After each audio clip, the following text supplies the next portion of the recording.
सरदेवा दिदीका घर कोदोबारी छ सबै यहाँ ल भेडे खोर्सानी ल हेर्न सक्नुहुन्छ मासतिर छन् ल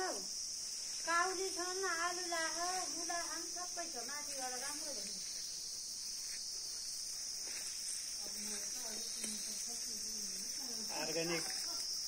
अर्ग्यानिक मुला पनि रहेछन् ल यस्तो अब यहाँ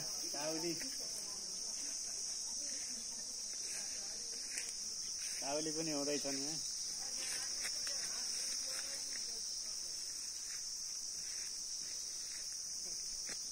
खोर्सानी यहाँ त कति रहेछन्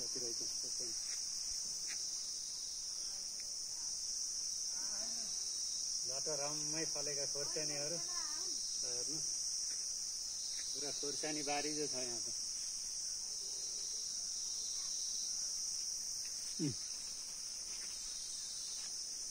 ल यहाँ भब्बु रहेछन्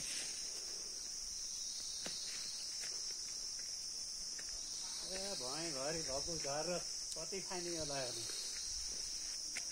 यत्र भब्बु लगायो ओहो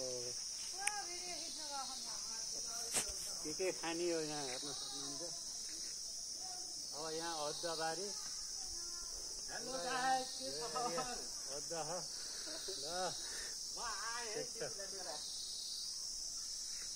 ल दिदीको घर यही हो